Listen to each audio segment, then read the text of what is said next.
Top story tonight. Amidst rumors of cracks within, the opposition Mahagathbandhan has finally shown a united front ahead of the Bihar elections. Today in Patna, the Mahagathbandhan named Tejashwi Yadav as their chief ministerial face. They also said that there will be deputy chief ministers, including Mukesh Sahni of the smaller Vikashsheel Insan party. Now, it appears that the RJD-led Mahagathbandhan is saying, we've got Tejashwi Yadav. Who does the BJP-led NDA have? Will the elections be Tejashwi versus who? Tejashwi versus Nitish? Or does the chief minister face not matter? Take a look at the big development that's taken place in the battle for Bihar.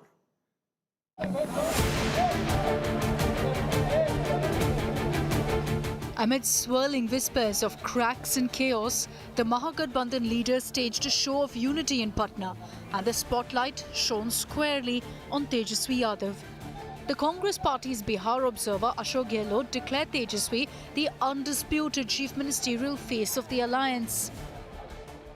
ये कह सकता हूँ खड़गे साहब, राहुल गांधी जी और तमाम जो साथी बैठे हमारे, इन सब की राय लेकर के हम लोगों ने तय किया है इस चुनाव में अगले मुख्यमंत्री चेहरे के रूप में तेजस्वी यादव जी को हम लोग सपोर्ट करते हैं.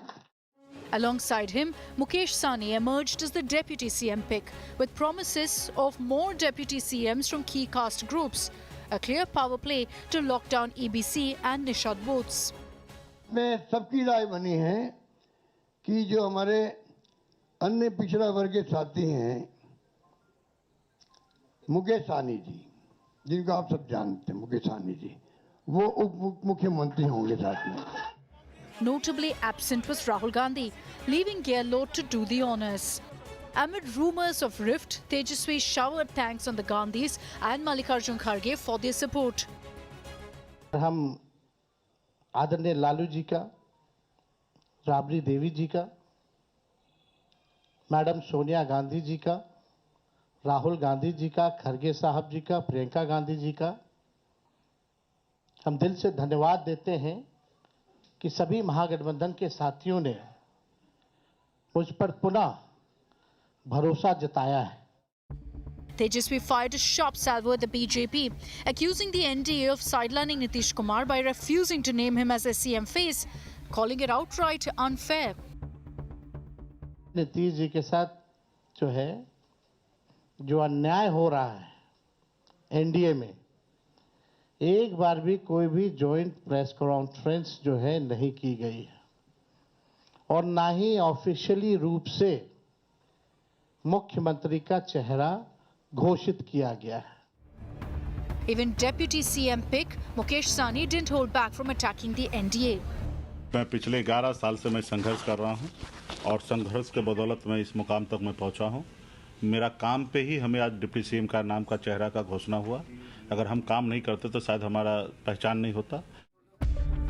The BJP hit back, unleashing a fierce attack on Tejashwi and his family for their alleged role in multiple Lalu-era scams, fodder, IRCTC and the explosive Land for Jobs scandal. क्या था 15 साल लालू जी का राज? और ये जो अभी नया नेता जिन्हें घोषित किया गया, इनकी पार्टी, इसमें विनाश ही विनाश है. इस बात को आप समझ लीजिए. बिहार का विनाश होता है, इसको समझ लीजिए. तेजस्वी बाबू को उनका दावा किया गया है तो कहते मैंने ये किया, मैंने वो किया. तो मैं उनसे पूछूंगा, उस समय आपका मुख्यमंत्री कौन था? डिप्टी सीएम तो आप थे ना. तो आप किस बिना पर दावा कर रहे हैं? आपके भ्रष्टाचार को देखकर नीतीश कुमार आपसे अलग हुए. The Mahagathbandhan has finally got its team in place at the 11th hour, but still faces many friendly fights, with the last day of nomination withdrawals ending today. Bureau Report, India Today.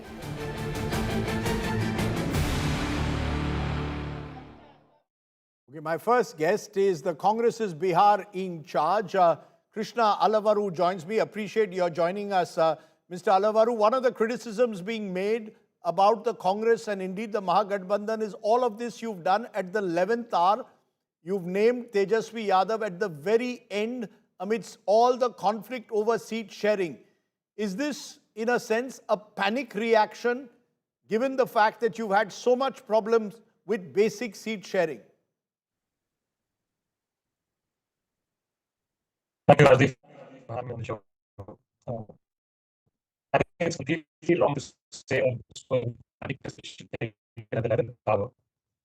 I think I should give you some insight to how we have been approaching Bihar and the answer.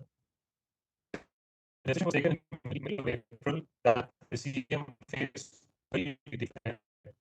I'm going to stop you, Krishna. I'm going to try and just hold on. I'm going to try and fix the network because we're having a problem with your audio. I would like the viewers to know exactly what you're saying. I just want to raise the big questions and just take it forward and then come back to Krishna Alavaru because remember, will naming Tejashwi Yadav as a chief ministerial face work for the Mahagathbandhan or not? That's question number one. Is the opposition bid to make the battle Tejashwi versus who going to work or not? Are the ghosts of Lalu Raj still haunting the opposition? I guess at the moment, Subodh Mehta is national spokesperson RJD, Amitabh Tiwari is founder Vote Vibe, and Syed Zafar Islam, BJP spokesperson, is also joining us. We'll go back to Krishna Alavaru when we get the line. I want to get your first reactions to that. Pehle aap bataiye, Subodh Mehta ji, you tell me. RJD has, the Mahagathbandhan has finally named Tejashwi Yadav. Is it too little too late? क्या इतने दिनों से तो आप झगड़ा कर रहे थे कांग्रेस को, अब आप खुश हैं? Was this the only reason that you are waiting for so long कि तेजस्वी यादव का नाम आ जाए? Rajdeep ji, when you look back to 2020 Bihar Assembly election, you will find that the people of Bihar has voted for Tejashwi Prasad Yadav. It was a democratic hurdle created by then NDA government, and on few votes, we missed this thing. We could not form a government. Tejashwi Prasad Yadav would have been the chief minister then only. Tejashwi Yadav is a people's call. He is the people's leader who has been a chief minister, but due to a bureaucratic hurdle, he could not, he was not sworn in. But now coming to the charges that has been made against us regarding the, the press conference and all that, we all know that the 7-party coalition is a rainbow coalition. We believe in the idea of India. We believe in the idea of a democratic decentralization. We talked about A to Z politics of Bihar. Tejashwi Prasad himself talked about. We were for the developmental plank of, Pahai, Dawai, Kamai, Sichai, Sunwai and Karwai. And when you look to the 17 month of Tejashwi Prasad Yadav, we have given more than 5 lakh jobs to the people of Bihar. We have given approximately 3 lakh jobs in the pipeline, and we have made those teachers a government employee, and moreover, we have also empowered the weaker section of the society. But looking to the charges made by the Prime Minister regarding our, Prime Minister says Tejashwi Yadav's name is associated with Jungle Raj. Yes. He says Yadav family yane Jungle Raj. Yes, I want to refute that. No, when you look to 1990 to 2005 and from 2005 to 2025, when you compare Nitish Raj with Lalu Raj, you look to the Human Development Index of 1990 to 2005, we developed, 0.89%, and Nitish developed only 0.59%. That means health, education, and per capita income. Can you deny the Jungle Raj charge, the charge that law and order broke down when Lalu Prasad was the chief minister, and now, according to the BJP, if Tejashwi comes back, the Jungle Raj will return? I want a quick answer before I go to the other guests. Look, when you look to the Jungle Raj, when you look to the National Crime Report Bureau data, Bihar Police data, when we left the Bihar government, the cognizance offence was only 95,000 in 2005. And now the cognizance offence has gone up to approximately 4 lakh. The total murder in last 20 years has been 70,000 murder has been done. So 35,000 women has been raped, and the 2 lakh sexual harassment cases is there. When we look to the dacoity, 1 lakh dacoity and 3 lakh burglary cases has been done. Nityananda Rai himself has come on the platform of the parliament and talked about that the third. You're going by NCRB. You're claiming NCRB figures show that there is no let up in the criminal activities. I just want to, for a moment, Syed Zafar Islam, you see, today by naming Tejashwi Yadav, in a way, the opposition has thrown a googly. They are saying we have got a chief minister candidate now. Now you tell us who is your chief minister candidate. They are saying BJP is reluctant to name Nitish Kumar also as their chief minister candidate. If they win the election, they will drop Nitish Kumar. So it's Tejashwi Yadav versus who? Aapka kaun hai Mukhyamantri is what the opposition is saying. Well, let me respond to this question. Only fools will ask this question because we know that exactly we have something to show. We have a chief minister who has been chief minister for last 20 years. He is representing NDA. He is the face of NDA. He has been chief minister. He is chief minister. He is going to be the chief minister. There is no confusion. People understand that there is a difference between him and Tejashwi Prasad Yadav. Tejashwi Prasad Yadav was never a chief minister. You are telling us on the show, out of compulsion. You are telling us on the show, if the NDA wins, Nitish Kumar is chief minister. Are we clear? You are saying Nitish Kumar will be the chief minister if the NDA wins, right? Do you have any? You have any doubt? We have none. That's what I'm saying. This entire the campaign is led by the Nitish Kumar, and the election is fought under the leadership of Nitish Kumar. Where is the confusion? They had to name.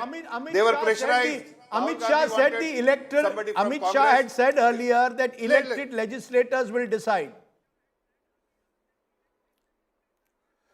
Oh my God! So that process is always followed, but there is no confusion. Is there any confusion? Is anyone within NDA saying that I want to be the chief minister? Unlike Mahagathbandhan, where somebody wants to put up their hand for chief minister, nobody agrees. Rahul Gandhi wanted I heard that Rahul Gandhi wanted Tariq Anwar Sahab as their chief ministerial face because he is a senior most leader there in the state of Bihar. Then RJD wanted Tejashwi Yadav. There is a VIP party. He wanted chief minister. He wanted to be chief minister. Somehow he agreed for a deputy CM post. So all this because of compulsion they have agreed. But people understand there is a jungle. Once you have named Tejashwi Yadav, means you have put a stamp of authority about Jungle Raj. Where there is people understand there you are saying Jungle Raj, that was between Jungle Raj and Jan Kalyan Raj. Sir, when Nitish Kumar, sir, 1 minute, Nitish Kumar has tied up with Lalu Prasad in 2015, no Jungle Raj. Nitish Kumar ties up with Tejashwi Yadav, no Jungle Raj. When they are in opposition, it becomes Jungle Raj. When they are your partners, there is no problem. You see, politics, suvidha ki politics hoti hai, opportunism. But let me bring in, that's true. That is the truth. Not at all. You are now today telling me, when Nitish Kumar was with Lalu Prasad, there was no Jungle Raj? No, Rajdeep, you have to understand why he had to distance himself from Tejashwi Yadav, because he could not. He saw that the kind of corruption he was doing there when he was the chief minister and Tejashwi Yadav was the deputy chief minister. He had to leave them behind because he didn't want to be a part of the government where under his own nose somebody is doing this kind of corruption. That's why he had to say goodbye to Mahagathbandhan or RJD. But let me tell you a few things. People understand the differentiating factor between NDA, which is Jan Kalyan Raj, and Tejashwi Yadav is known for Jungle Raj. So Jan Kalyan Raj and Jungle Raj, that's the fight. People have faith Okay, you're saying the fight. Okay, I've taken your point. The fight is between you're claiming Jan Kalyan Raj and Jungle Raj. Amitabh Tiwari, you've been doing a lot of numbers, and I'll put up some of those numbers on the screen at the moment. Every poll that we've done, both that you have done, others have done, clearly show that Tejashwi Yadav is ahead when it comes to the straight question, who should be your leader? Tejashwi Yadav roughly polls around 35 to 36%. In most polls, 36%. Nitish Kumar at 15.9. Is this an advantage that you project a leader? How much of an advantage does this give the Mahagathbandhan, if any at all? No, clearly there are two data points. One is that as per our VoteVibe survey, there are 15% people who said that they will be voting in the name of the CM face. So CM face or leadership is important. And secondly, as you have mentioned, across surveys, including C-Voter or VoteVibe and other surveys, Tejashwi Yadav is leading against Nitish Kumar as the preferred CM face. So I think these two data points clearly suggest that you need to project a leader in Bihar.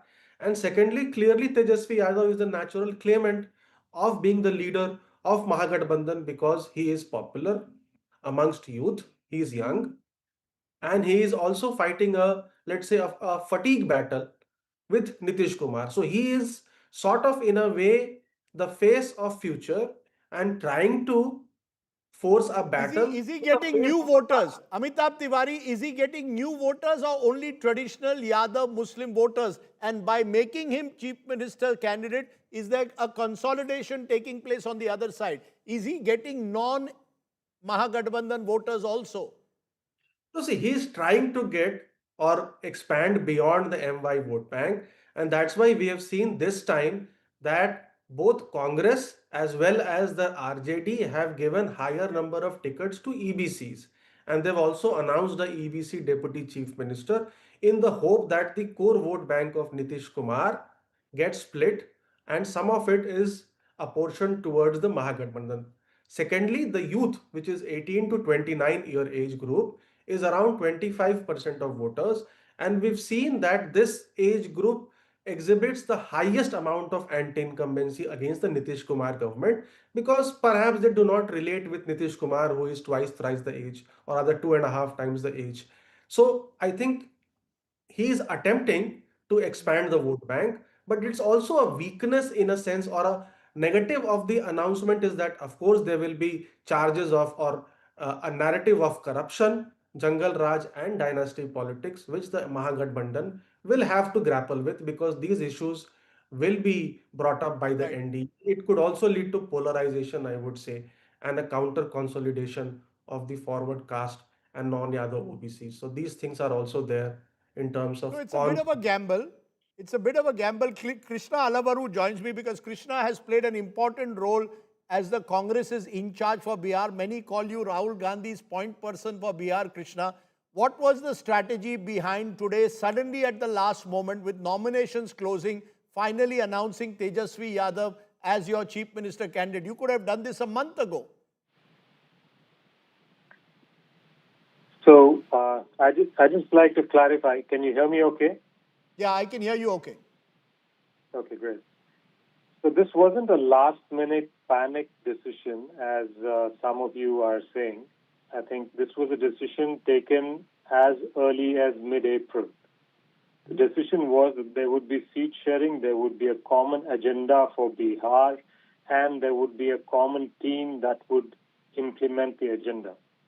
So we are now at a place where we have seat sharing out of the way. The common minimum program or the agenda is largely in place. And now we have, as per our plan, announced the team that would implement the agenda and vision for Bihar. It's a young team. It's a mix of experience and freshness. And that's what we are offering. We are offering a vision for every segment of Bihar, for the women, for the youth, for the unemployed, for the students, for the farmers. But if you're saying, if I may just stop you, if you're saying, Krishna, that you had decided on Tejashwi Yadav as your CM choice in mid-April, we are now on the last day of nomination in October, why did you hesitate? Was there some kind of hesitation within your ranks that the moment you appoint Tejashwi Yadav, there will be the charge of Jungle Raj made today by no less than the Prime Minister. There will be the charge of corruption that the Yadav family has faced, that you were worried that you make Tejashwi Yadav your chief ministerial candidate, there will be counter polarization. So let's get some facts straight. Today in Bihar, the BJP is de facto ruling the state. Nitish Kumar ji is unwell, and that's a fact that everybody knows. And it is the BJP which is running the state by proxy. We talk about Jungle Raj 20, 25 years ago. There is Jungle Raj in Bihar today, when the Prime Minister, Home Minister, and the CM in face only Nitish Kumar are running the state. Crime is off the charts. You have daylight murders in the capital city. Big businessmen are unsafe. Women are unsafe. So there goes the claim about Jungle Raj. Let's talk about corruption.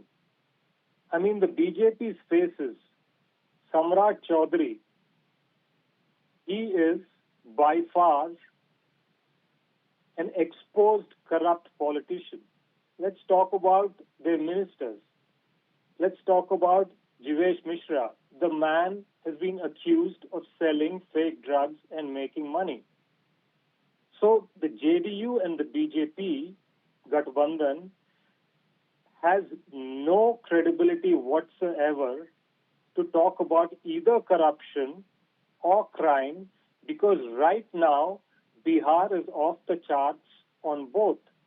From low-level corruption at the BDO, Tehsil and Thana to the Chief Minister's office and the ministers, MLAs, we see unbridled corruption in Bihar. So I find it very funny when the BJP stands up and says Jungle Raj, which was 25 to 30 years ago, and corruption. Because if there is corruption in Bihar today and there is unbridled corruption, the BJP and the JDU are solely responsible for it. Now let's talk about. I want to make one more. Point, right? Yes. Unemployment is a big deal in Bihar and in India. Now, when the Gathbandhan was in power for about 17 months, we gave jobs, we conducted recruitment without a scam, without paper leaks, without corruption. That's a track record which before or after has not been matched by the BJP or the JDU. So they have a lot of questions to answer. In fact, I would want to ask the BJP and the JDU, you've been in power. You should go and ask votes on the basis of your achievements, your report card. What are your achievements? Corruption, crime, poor education, broken health infrastructure, no jobs, paper leaks, mafia. This is your report card. So you should take your report card to the people of Bihar and say, This is what we have done for you. Give us votes and let's see what the people say. Okay, Krishna, I'm going to come back to you, but I think what you've said, BJP deserves a response. Zafar Islam, you're hearing what the Congress leader is saying. He's saying, let's fight this election on what's happened in the last 20 years. You're saying, let's talk about 1990s Lalu Prasad. When the Prime Minister says Jungle Raj, he's referring to the 1990s in particular. Why not? Why aren't you fighting your election on the last 20 years? What has Nitish Kumar done? According to the Congress, Nitish Kumar is the puppet. He's only the face. The power is with the BJP. And the BJP does not want to confront the corruption charges of its own ministers, fake cert degrees, drugs, fake drugs. These are the questions that are being raised today in Bihar. And as Amitabh Tiwari said, there could be a mood for change among the youth. Tejashwi is much younger than a Nitish Kumar. Well, Rajdeep, you will give me sufficient time to respond because you have given plenty of time for him to speak very comfortably, but when we speak, you interrupt immediately. So give me sufficient time to respond. First of all, as I said, we are projecting and propagating our own performance to the people. It is not like Mahagathbandhan. Their face could be Tejashwi Yadav, but not the people's choice. The people's choice is very clearly who they bless. They have always been blessing NDA government and Nitish Kumar. So that is why we are very confident to go to the people and seek their blessings because they repose confidence in NDA, because there are two people who actually makes the difference in Bihar and in India as a whole. One, the Honorable Prime Minister, who has seen his credibility is unmatched, and he's seen as a Vikas Purush. So people like development, and that's why people have a lot of confidence in him, and that's why they believe. And second is the governance model, the stability which the Bihar enjoys is primarily because of the Nitish Kumar. Nitish Kumar is seen as somebody who has championed in governance model, and everybody talks about him as Sushasan Babu. So people need both good administration, good governance model, and the development, and which is happening in last 20 years in Bihar. That's why you could see that people's aspiration was to have electricity. That electricity has been given to every single home in Bihar. The water connection has reached to every single household in Bihar. And what these people are talking about, that they will give job.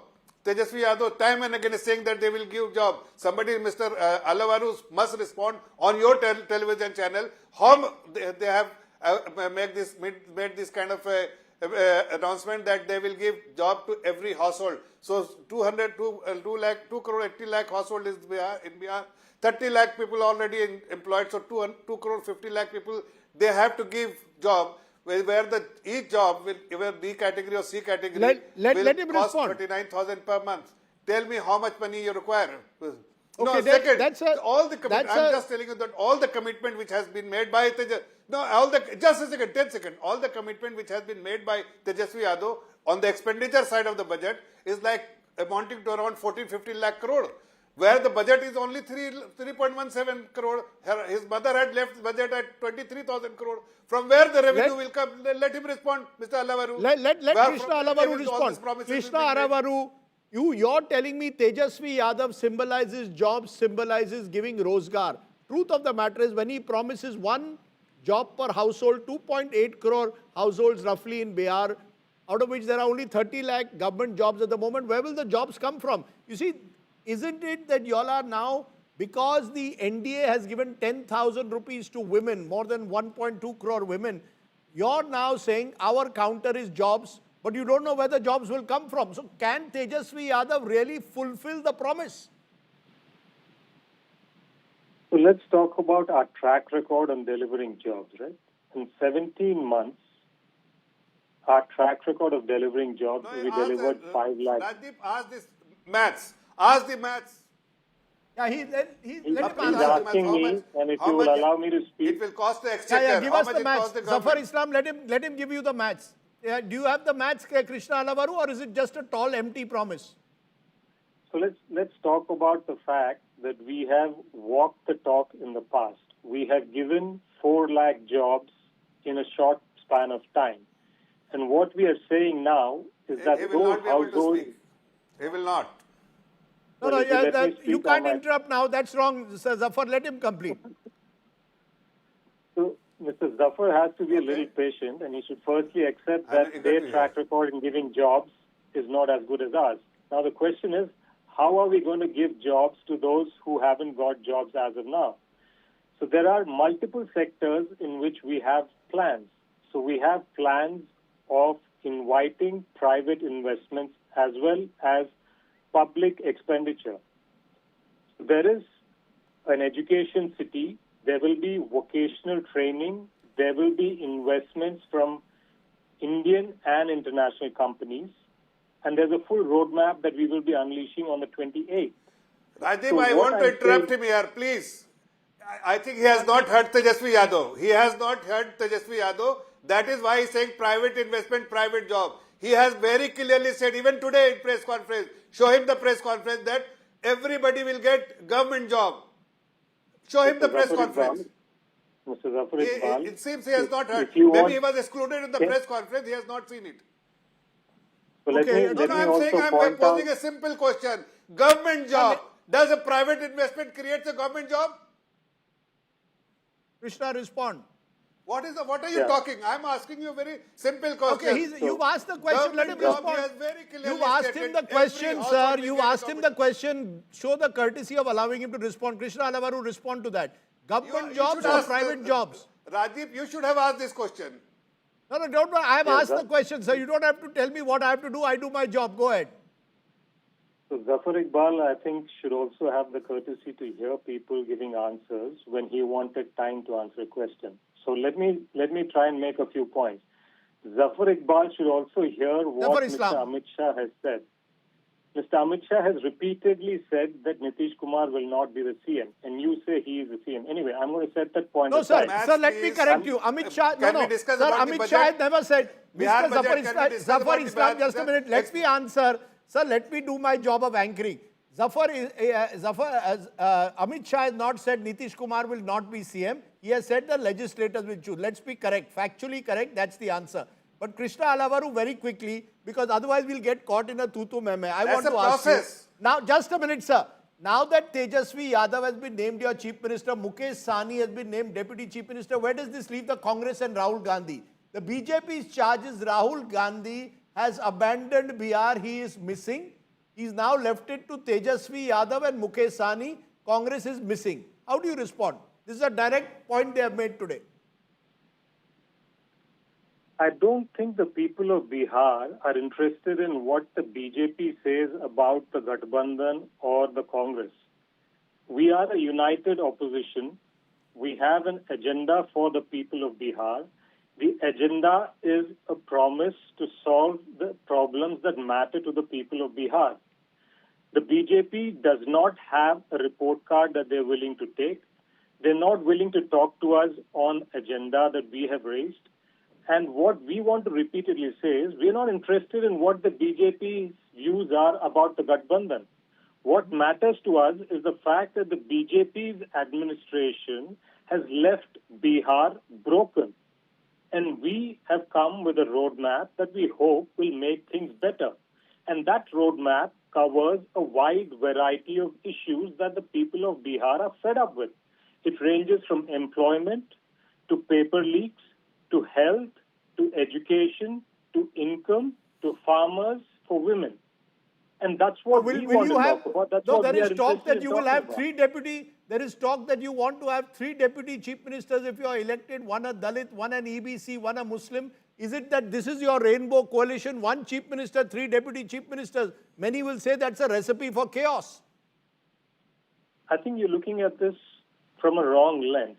The way we are looking at this is that we have a vision and an agenda for Bihar, and we have a team of young people who represent different segments of the people of Bihar.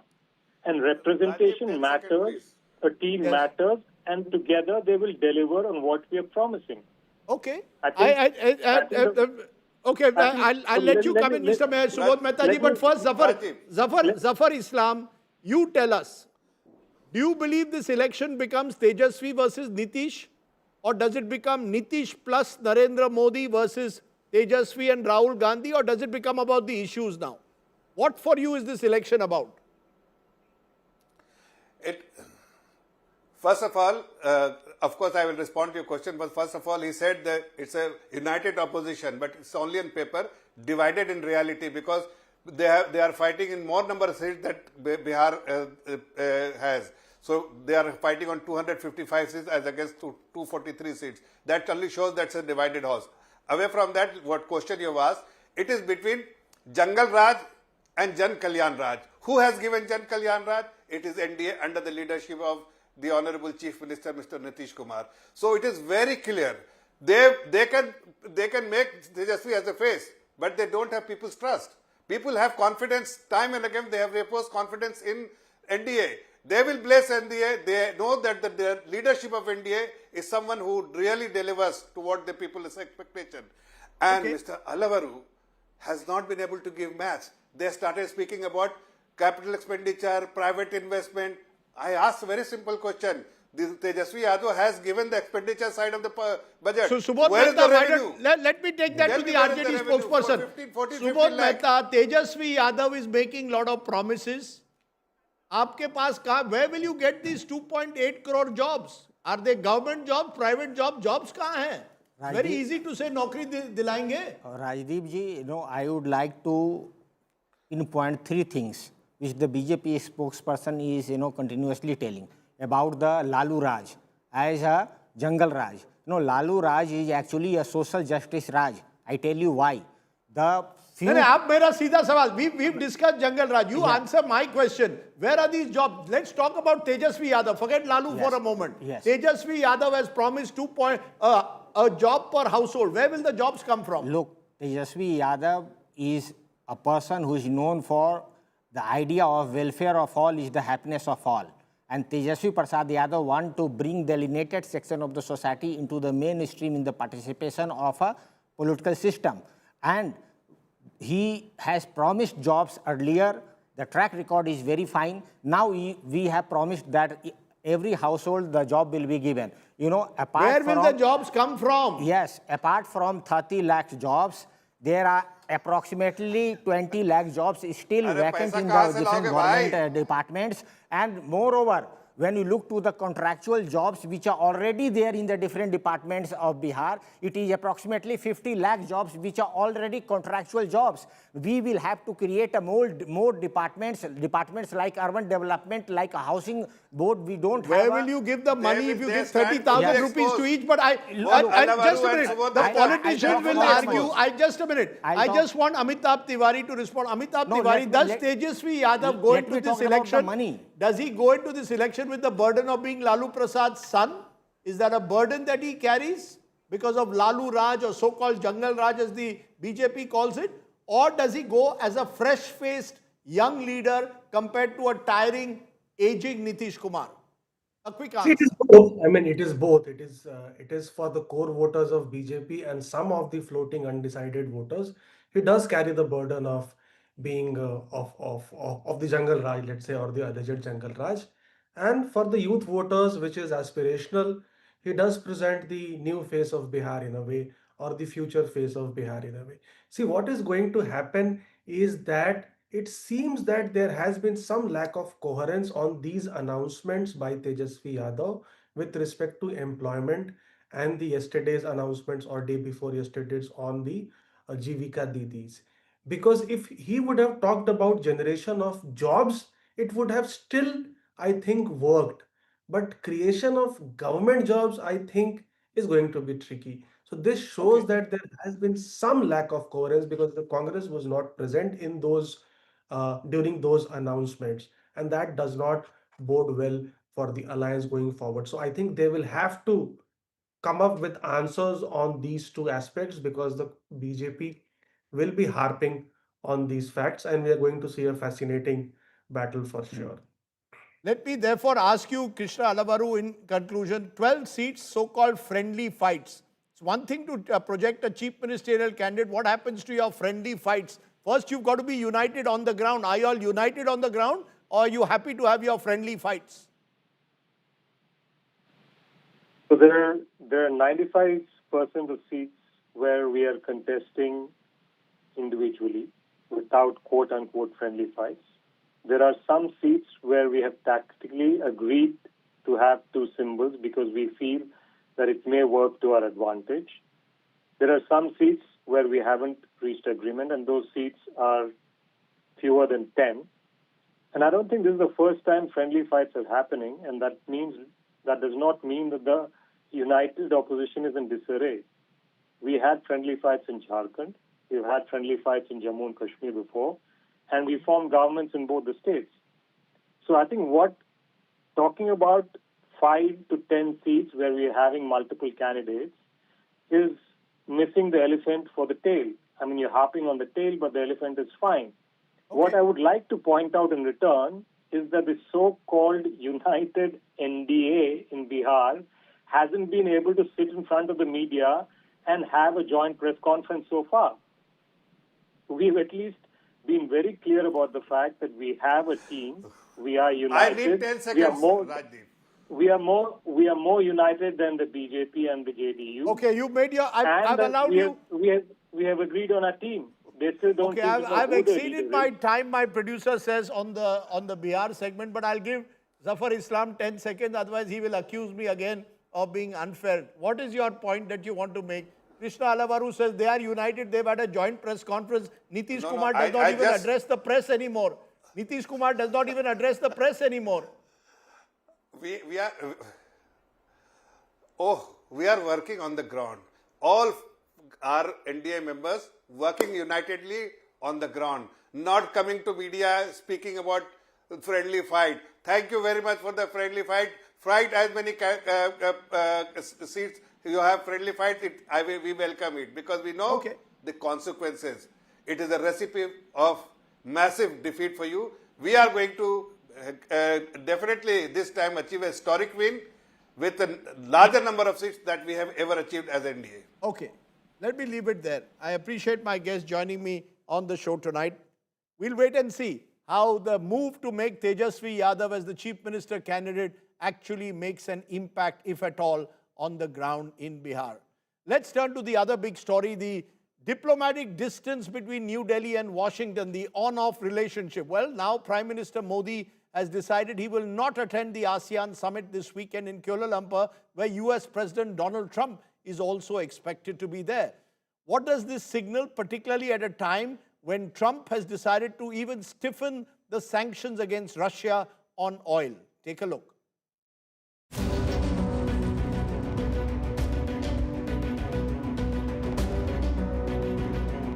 Prime Minister Narendra Modi will not travel to Kuala Lumpur for the ASEAN summit later this week. Modi announced the decision on social media, ending all speculation about a possible meeting with US President Donald Trump. Instead, the Prime Minister will attend the summit virtually.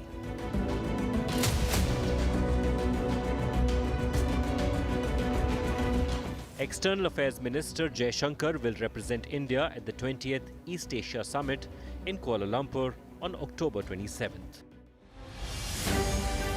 Great to see you again.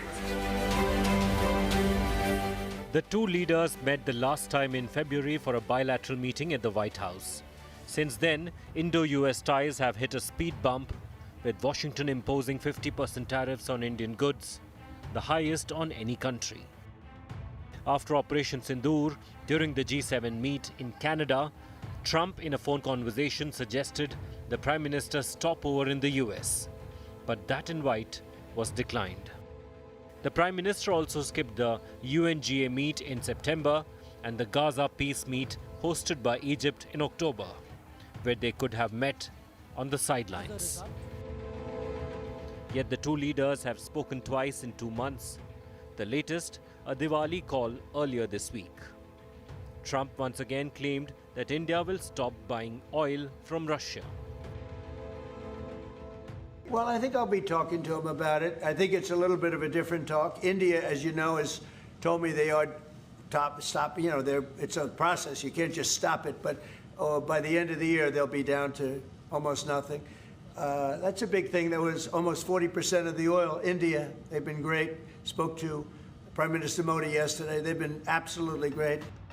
Meanwhile, Trump has imposed sweeping sanctions on Russia's two largest oil companies, Rosneft and Lukoil, aiming to pressure Putin to end the war in Ukraine. The sanctions are set to take effect from November 21st. Sources say Indian state refiners are reviewing their Russian oil contracts to ensure no shipments come directly from Rosneft or Lukoil. News agency Reuters quoted Reliance Industries as saying it will recalibrate Russian oil imports to align with government guidelines. From India-Pakistan conflict to Russian oil imports, Trump has made many claims which are contrary to the stand taken by New Delhi. The focus for now is on Indo-US trade talks that are at an advanced stage. Bureau Report, India Today. Joining me now to understand why the Prime Minister has chosen not to go to the ASEAN summit is former Indian ambassador to the United States. Lots of speculation. Mr. Arun Singh, former ambassador, joining me. How do you see the Prime Minister's decision to skip the ASEAN summit, not meet with Donald Trump? It comes on the back of the fact that he didn't also go earlier this month to the Gaza summit. Do you get the sense that the Prime Minister is avoiding Donald Trump for some reason? And if so, what is that reason? No, I don't think necessarily he's avoiding him, but I think the fact that a meeting it has not been scheduled in the context of the East Asia Summit, one interpretation could be that the trade agreement that both sides have been working on, that is so far not near finalization. Because if that had not been done and the two had met and there was no specific outcome from that meeting leading to reduction in the tariffs on India, people would have questioned about the value of that meeting, particularly since state assembly elections in an important state like Bihar are due early next month. So that's the only interpretation that I would make, because it's not a question of avoiding. If you see over the last month or so, there have been repeated exchanges of messages between President Trump and the Indian Prime Minister. And I think on several occasions, they've also had telephone conversations. President Trump called the Prime Minister on his birthday, spoke to him on the occasion of Diwali. And in fact, very unusually this year, the President Trump hosted the Diwali event at the White House in the Oval Office. Because in the past also it has been hosted in the White House or the executive office of the president, but not in the Oval Office as such. So again, there is a signaling that despite the current differences, particularly related to tariffs, the president wants to keep the relationship stabilized to the extent it can be done and attaches value to the India relationship. So I think we should just say that perhaps the trade agreement is not yet ready. You're linking, therefore, the absence of Mr. Modi and not meeting Trump to the trade agreement, but there will be those, Mr. Arun Singh, who will link it to the fact that more than 50 times in the last few months, Donald Trump has claimed credit for the Indo-Pak ceasefire after Operation Sindoor. On half a dozen occasions, he's claimed that the Prime Minister has assured him India will not purchase Russian oil. Many believe these are significant differences. Is it just about trade, or is it that Donald Trump has a habit of seemingly embarrassing India and India wants to send a message? There's a difference between a phone call and a face-to-face meeting. So, of late, while there are certainly issues on where there is disagreement, he's also adopted a more positive tone related to India and to the Prime Minister. And the two issues that you mentioned specifically on the Russia issue and the oil purchases, today, the US has now gone ahead and sanctioned two major Russian oil companies, Lukoil and Rosneft. And as a result of that, some of the criticism that Donald Trump has levied against India could, over the months, disappear. Because, once these companies are sanctioned, US would not allow dollar transactions for making payments to those companies for purchases that are done. So after November 21, which is the date that the US has set, it may become difficult for India to pay for any oil purchases that it does from Russia, from Rosneft and Lukoil, going by the experience, for example, we had in the Iranian sanctions earlier, because US would not allow dollar payments, European countries would not agree to euro payments. So there would be no mechanism. And if you set up a rupee payment mechanism, then there would be huge accumulation of reserves in India, because we bought almost $50 billion worth of oil from Russia. And Russia has bought, from what I understand, only about $5 billion worth of goods from India. So there'd be huge accumulation of rupee reserves, which would not work to anybody's advantage. So I think the Russian oil purchase issue, because of the latest step that US has taken, could over time, disappear gradually. So that's one. On the Pakistan thing, it's not something new. If you recall, way back in 2019, after being very tough on Pakistan in 2017, 2018, in 2019, when Donald Trump wanted to do a deal with the Taliban, he invited the Pakistan Prime Minister Imran Khan to the White House in July 2019. And then in response to a planted question, he said that I'm ready to mediate on Kashmir. And he said that the Indian Prime Minister had asked him to mediate on Kashmir, which simply couldn't be true. And the Indian Foreign Minister then made a statement in Parliament that there's no truth to what the President has said. So I think this is something that we've handled in the past also. Certainly, he wants to project that he wants to play a role between India and Pakistan, and that is something that's not acceptable to India. But I think those are things that can be handled. Okay, Arun Singh speaking to me earlier. Appreciate you joining us. Let's turn to tonight's Get Real India story, which comes from Bhopal. Carbide guns sold openly during Diwali have left more than 180 people, mainly children, with eye injuries in Madhya Pradesh. Take a look at tonight's Get Real India story.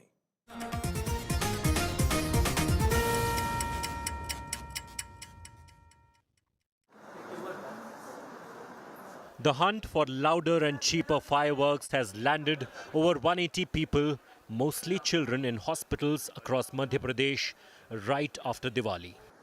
They all used what is known on the streets as the carbide gun, a cheap contraption made of plastic pipe and uses calcium carbide, water and a gas lighter.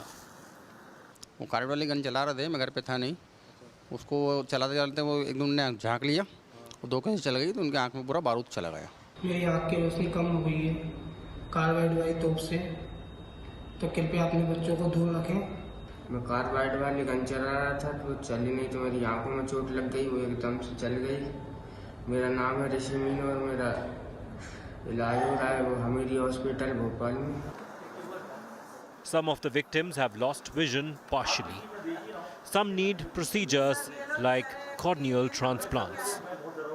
About 10 to 15% are very severe, which has caused severe visual damage, whereas about 80% they are moderate to mild cases. We have already started different surgical procedures so that stage by stage they can recover some injury. 20 से 30% लोगों को काफ़ी severe damage हुआ है, जिसमें उनका पूरा ocular surface जिसे हम कहते हैं उसमें बर्न हो गया है और उसके लिए उन्हें ऑपरेशन किया गया है, एमनियोटिक मेम्ब्रेन लगाई गई है. अब ये भविष्य में देखेंगे कि कितना उससे उनको फ़ायदा हुआ है. The carbide guns were being sold in the market for 150 to 250 rupees. When the calcium carbide, an easy available chemical, is mixed with water, acetylene gas, a highly inflammable compound, is produced. The gas lighter becomes the trigger. Even a small spark can cause a blast and cause serious injuries, as the unfortunate victims found out. The injuries, they had impact of chemical which was used in the gun, plus there was a firecracker kind of injury also, plus there was a blast kind of thing which occurred near the eye. So there was a combination of three kinds of injury: burn injury due to fire, then chemical injury due to that chemical used in the gun, and a blast injury because of the pressure of the acetylene gas.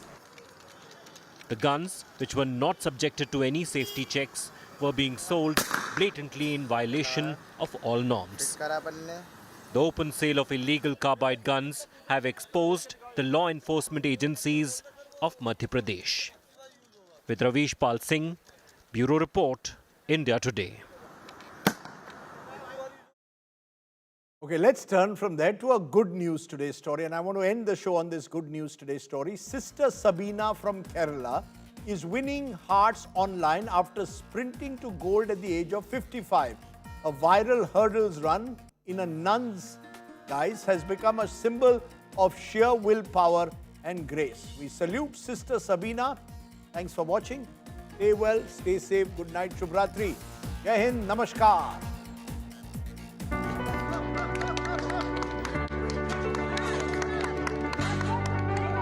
Sister Sabina has become an internet sensation. A video of her running a hurdles race at an athletic meet in Kerala has gone viral.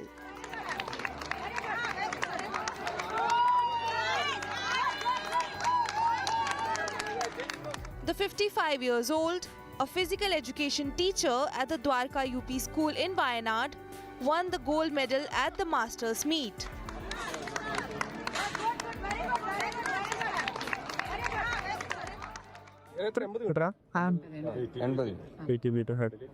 എൻ്റെ item ആയിരുന്നു പിന്നെ ഡ്രസ്സബിളിച്ച് ചാടാൻ 9ാം class പഠിക്കുമ്പോൾ പോയിട്ടുണ്ടോ. 9ാം class യൂണിവേഴ്സിറ്റിയിൽ പിന്നെ university ഒക്കെ. State Education Minister V. Sivankutti shared Sister Sabina's picture, calling her victory in nun's attire a symbol of willpower. Sabina says the race may be her last before her retirement in March. With Shibimol, Bureau Report, India Today.